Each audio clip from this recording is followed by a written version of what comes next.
Bankruptcy, divorce laws, disability, probate, there are so many classes on the path to practicing law. Unfortunately, most schools fail to instruct you on the business of law.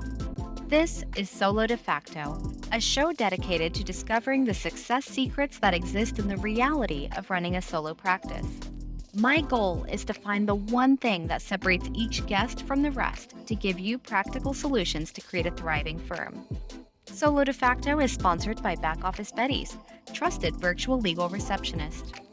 Welcome, everyone. I'm happy to be here today with another episode of Solo De Facto. Today's guest is a talented attorney and legal marketing expert. He's president of LegalEase Marketing and managing partner at Jordan Law, Florida. Jordan Ostroff, welcome to the show. Thank you so much for having me. I'm excited to talk about everything that you have to share today. But my first question is, what's the one thing that you wish attorneys knew about running a successful law firm? You have to know your ideal client. Like, the more that you understand that part of it, the easier it is to fill in everything else around it, to make every other decision, et cetera, et cetera. That is something that I feel like is so hard to wrap your brain around, because the question that it initially comes up for me is, okay, how do you find that information? What advice do you have when someone doesn't know where to even start looking for that kind of information?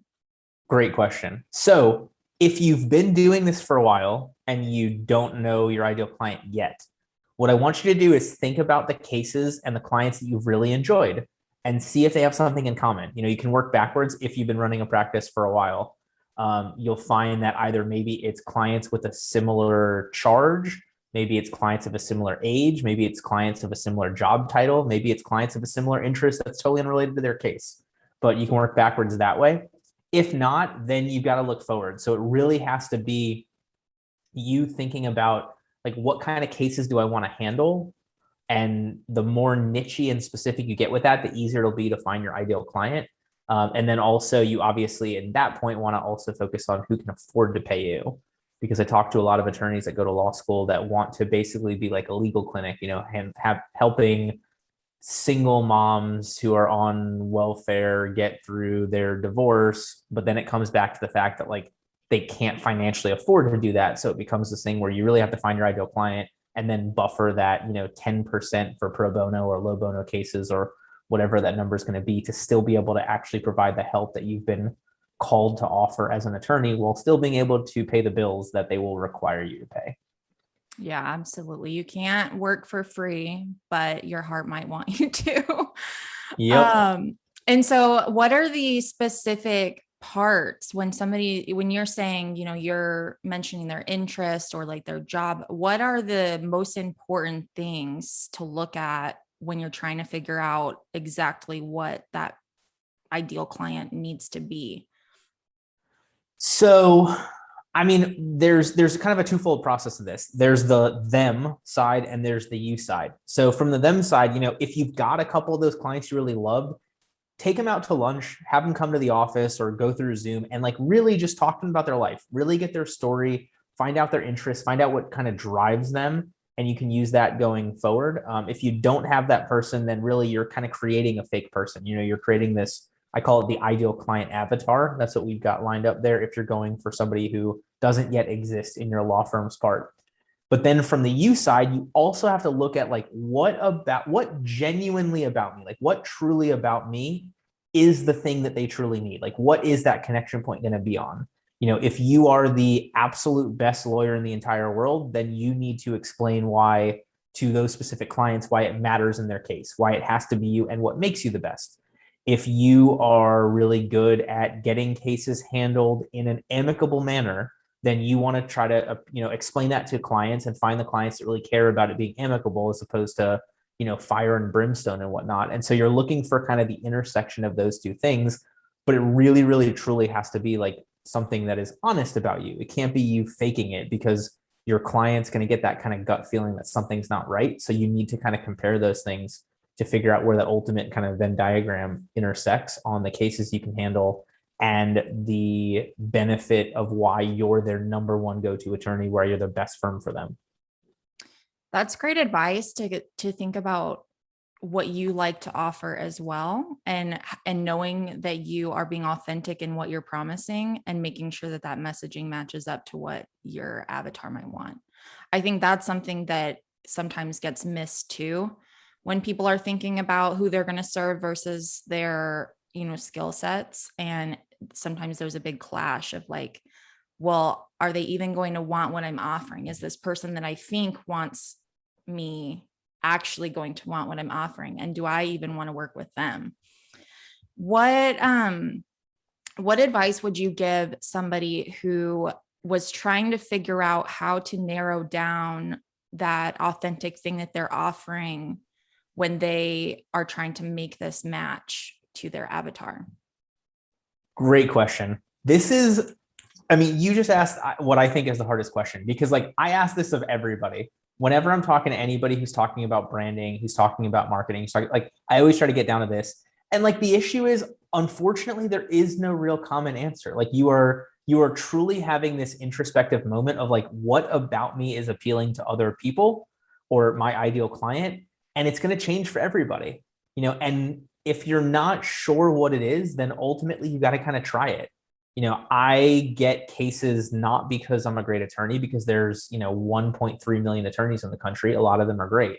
I'll get cases. I'll be somebody's number one because I'm a Dolphins fan, because I talk about hanging out with my 3-year-old, because I also have a marketing company, because like nobody really cares about your actual job. They care about the things about you that surround that they can relate to, that appeal to them, that give you that, better perspective on the case. And so it's crazy to me that we kind of get this concept going through law school of being this really stuffy attorney, always wearing a suit, something along those lines. And then we get out there and we're trying to get cases and we look just like everybody else and we sound just like everybody else. And we're trying to be just like everybody else.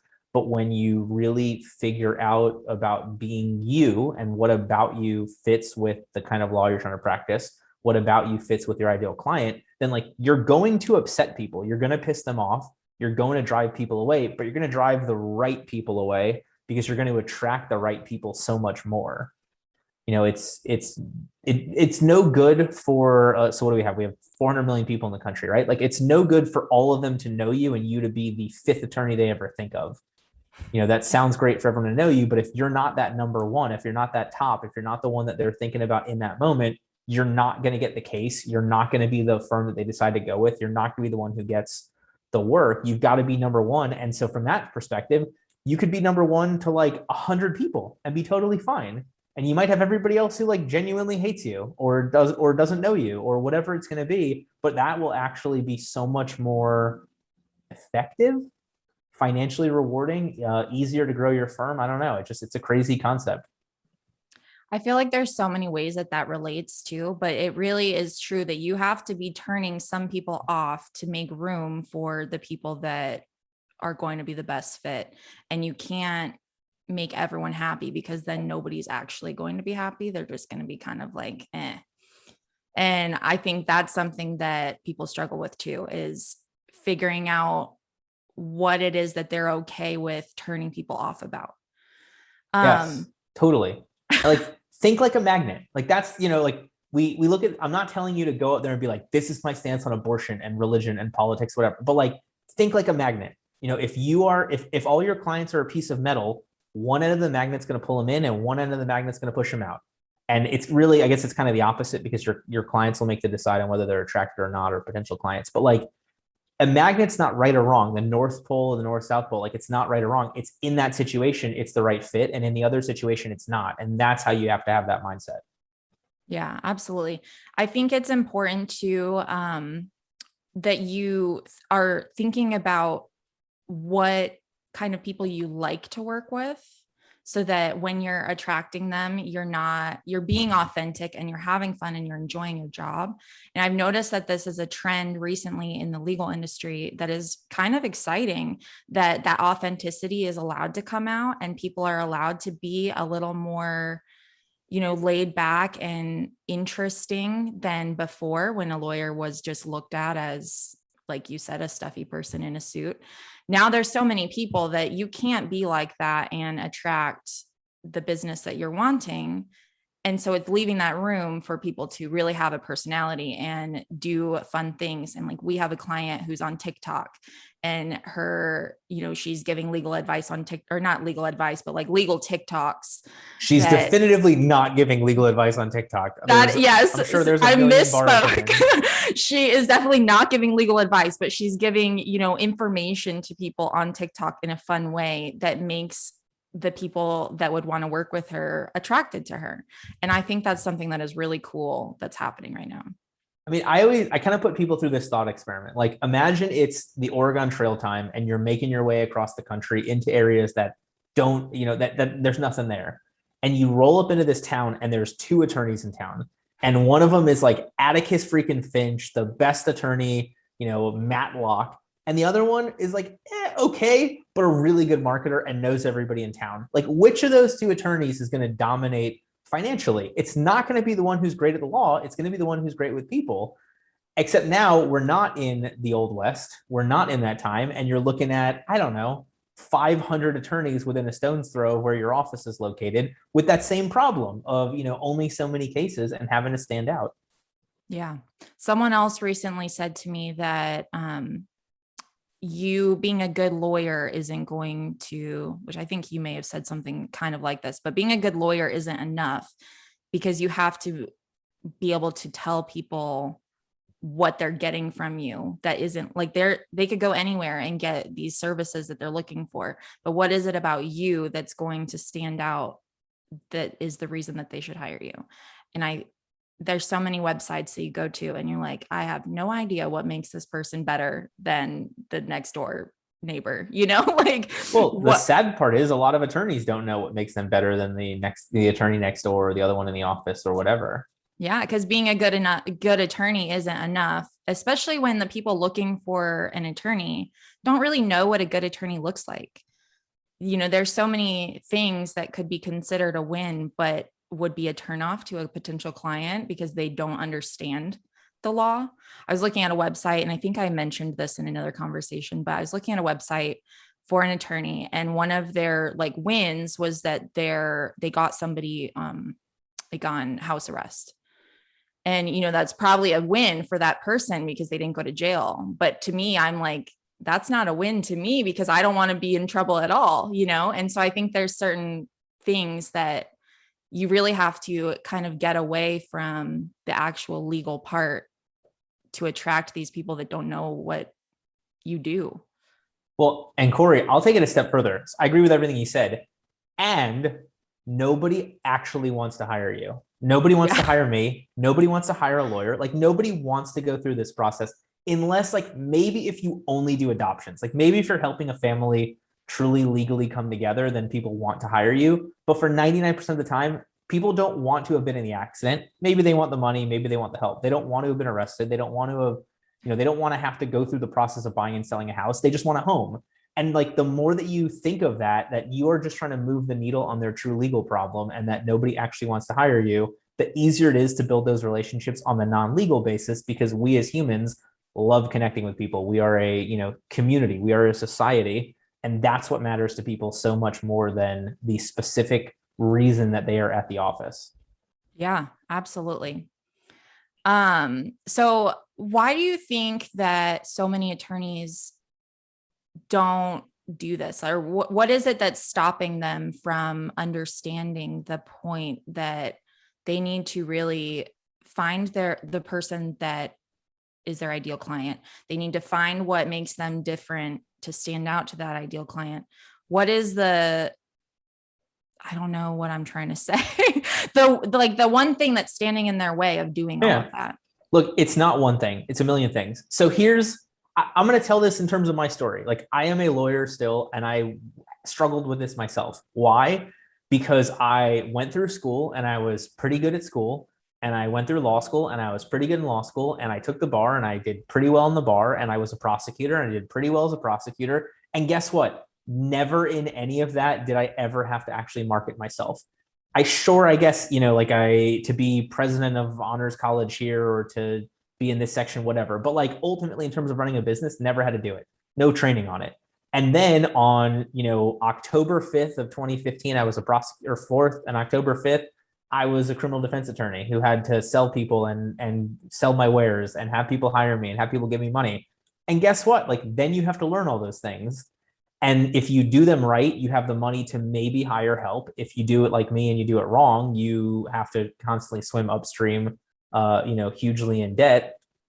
And then like when you do earmark money for a lot of marketing companies, they don't know what you don't know, or they don't care to actually teach you on this stuff. They just want your money to run the SEO or to run the pay-per-click or to blatantly steal from you. I mean, that's the reality of it is we're put in this situation where people view attorneys as having a ton of money and being super smart, when in actuality, the average solo attorney makes like $63,000 a year, which is nothing bad until you figure that you on average have $150,000 in law school loans, plus a mortgage, plus whatever else, plus.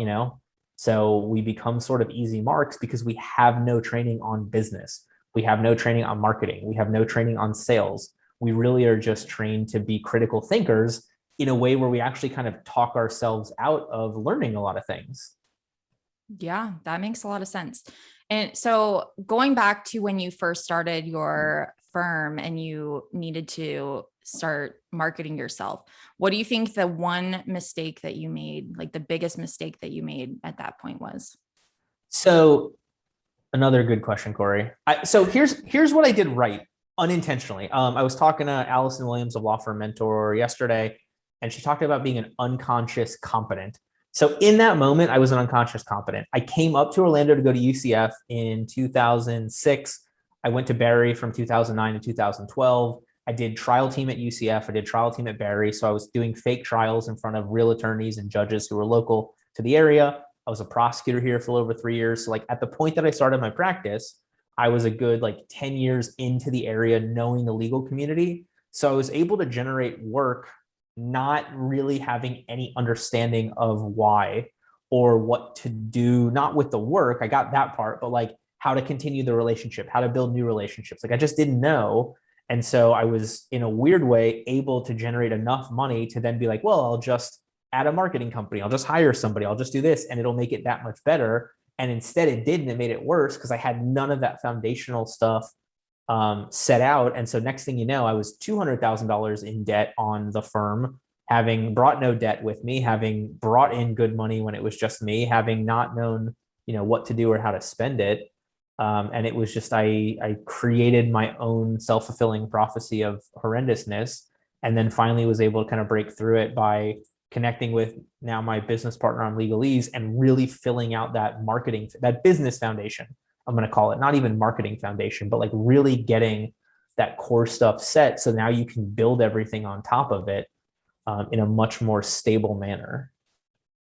It can be so easy to just dive into what you know how to do and ignore all of those other pieces until it gets to a point where you can't ignore it. And then at that point, it's so hard to restart it or, start from scratch because you have all these other things that it has to work into. I have seen that struggle firsthand. I've worked in that struggle firsthand, and it would be so much easier to just start it from the get-go, or as soon as you notice that there's an issue instead of waiting for it to blow up, because gosh, it's hard to squeeze all those pieces in and just try and make it fit when you're only focusing on what you know how to do. Well, and the funniest part is, so like, look, the hundreds of attorneys I've talked to, 90% or more are starting with nothing. Like maybe you have a couple clients, you've got a credit card you can max out, but almost nothing. So you've got time and you're trying to find money. And then you have some other ones that are start with money, bring a caseload, leave another firm, whatever, but now need to find the time. So I had the benefit of starting with time and no money, but then generating enough business, but blowing the money. So at that point, I had no time and no money when it was really trying to set these things back up, which, it sucked, but it was a great learning opportunity to get me where I am now. And I'm truly trying to help other attorneys avoid the same pitfalls. Yeah. I would love to go a little further back into how more of this story of how you, you went to law school and then made your way into a successful firm, and then you made your way into a successful marketing firm. I would love to hear more on how you made this all happen. Sure. I knew I wanted to be a lawyer forever, had no idea what that meant in any way, shape, or form. When I was in sixth grade, we had to do job shadowing, and somehow I got to job shadow a judge. Like my grandmother was in a retirement facility with the judge's mom. They connected. I got to go in, and I was like, this is awesome. And I still had no idea what it was. And then I did trial team at UCF, and I was like, oh, you're just arguing with people and trying to convince them you're right. Like literally, that's what I've done. You can watch my home videos, and I am like arguing with my parents about the dumbest things and trying to convince them that I am right. So it was kind of, it was sort of meant to be in that manner. But I went right through high school, right through college, right through or undergrad, right through law school with no life experience whatsoever. And so for me, like the coolest things, I was like maybe 3 weeks into being 24 when I graduated law school. But the coolest thing was this law school I went to, a lot of people were there on second careers.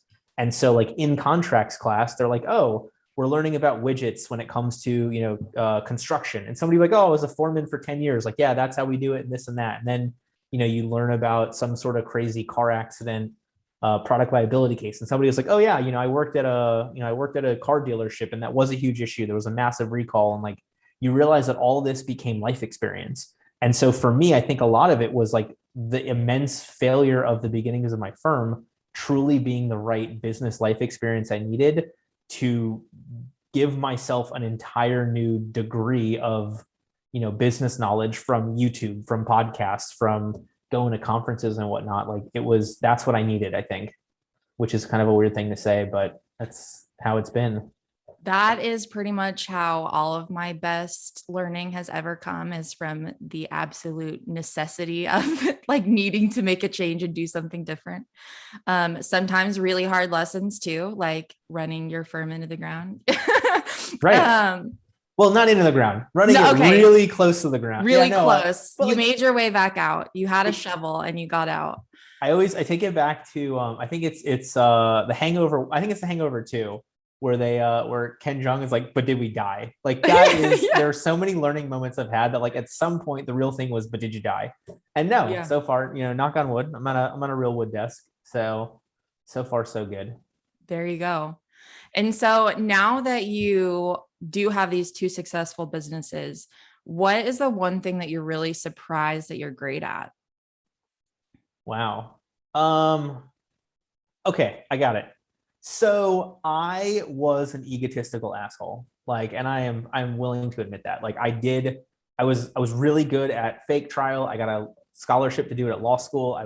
So I'm sitting there like as a 1L competing against 3Ls in law school, thought I was hot shit. And at the end of my 1L year, one of the 3Ls sat me down and we had this super long heart-to-heart conversation. And basically she was like, the biggest thing holding you back is that you're a dick. And for like 45 minutes, I was like, in my head, thankfully I didn't verbalize any of this, but in my head, I was like, this is the pot calling the kettle black. Like everything you're saying, you're worse than that, whatever. But then finally, like 45 minutes in, it clicked and I was like, but she's right. And like, I didn't want to admit that the whole way through, but finally it clicked for me. And so I have tried really hard to overcome that egotism. And it was really easy when like I really screwed up the firm. And so now I think like the thing that I am best at in a super meta way is knowing how many things I'm not the best at. Like I delegate things so easily because I am not an in the weeds person. I am floating off into space and everybody else is keeping me tethered to the business, the day-to-day, whatever it is in both companies. And so that makes me, I think, a really good like visionary or really good prospecting or really good just engaging with other people and having conversations, because I'm not a normal attorney who's like, well, in the case of blah, blah, blah, the dissent found that, I don't know, haven't read any of those in years. But I've been able to find those people and been able to marry one of them and find a couple other ones who are phenomenal on that side of it to really make a great law firm. And then meeting some amazing marketing talent, especially through people getting laid off during COVID who had no business getting laid off and had amazing experience that we're able to pull into Legalese on the marketing side. And I'm just like, you all are the experts in this part. Like I'll keep us on the rails, but you're the one who gets to drive the train because you're the expert in the law, in pay-per-click ads and websites and, whatever it's going to be. Yeah. For a lot of people, that's a really hard lesson. So that's awesome that you were able to learn that and be able to do what you're good at and delegating everything else. What is one of the most exciting things coming up for you in the future? Ooh, most exciting thing coming up in the future. I mean, so my wife and I are doing an 11-month road trip with our 3-year-old where we fly back to Orlando for a week every month. So we are 1 month in. This is the first time we've been back to Orlando since we left. So I'm hoping that it continues to be as fun and exciting as we continue out west. That's awesome. So what's the goal for that? Are you just seeing the whole country or? Not the whole country, but like I had never been to Alabama or Arkansas until this trip. Right now, one of our cars in Houston will go back there and head west. Never been to Arizona, never been to New Mexico, never been to Utah, never been to Colorado. So like we'll hit a bunch of spots that I've never been to, that my wife has never been to, that obviously the 3.5-year-old has never been to. But also it's sort of one of those like proving that we can. You know, I talk to so many attorneys all the time. They're like, but I need to be in the office, but I have to be the one who does this, but I have to do this. And I'm like, look, I'm not even in the state. I'm not even in the office, not in the state, not anything. Like COVID has taught us that there are so few things that we actually have to be in a specific place for. And so we're trying to capitalize on that opportunity as much as possible, because I am not taking another bar exam. So law wise, I'm going to be stuck. That's awesome. And it really is another testament to how legal is changing and like the way that you can do so much virtual now, that it's making it accessible for not only, you know, clients to find you virtually, but also for you to be able to work wherever you want to be and continue to get stuff done. That is awesome. Totally. And I think it helps you understand your clients a lot better. You know, like if you're doing like high level business stuff and one of your business clients opens up an office in a different state, it's really easy to either connect with a lawyer who's local, or, you know, get your butt over to the new location that they've got and kind of check out the area a little bit more while still being able to handle your stuff back here. So It's all the interconnectedness to make things hopefully better for everybody. That is really cool. I hope you continue to enjoy that. I have one more question for you. Where can people find you? Sure. So the best thing for me is if you go on LinkedIn, if you look for Jordan Ostroff, Ostroff, there are 2 of us. The other one is a really good salesperson in Boston, because I get a ton of job opportunities for him. So if his bosses are listening, like, he's a keeper. And then there's me. So I'm the second best Jordan Ostroff of the 2 of us. But I do try to post stuff on LinkedIn to help law firm owners for free get to like $500,000 a year in gross revenue, which seems to be the mark where they can then hire us. If they're looking to do that, jordanlawfl.com for personal injury in Central Florida, LegalEaseMarketing.com for fractional CMO work for lawyers. Perfect. And we will link all of that in the show notes. Cool. Thank you so much, Jordan. This has been a really awesome conversation. Yeah, thank you so much for having me. It's a blast. And to everyone listening, if you've learned something or enjoyed this podcast, please share it with someone else who might get some value, and we will catch you next time. Thank you for joining us for today's show. For more information, visit our site at solodefacto.com. And remember, smash that like and subscribe button on your favorite podcast app. Solo De Facto is sponsored by Back Office Betties, trusted virtual legal receptionist, helping you grow your firm one call, one chat, one new client at a time. To discover how they can help you grow your firm, head on over to backofficebetties.com and mention the Solo De Facto show for an exclusive listener offer.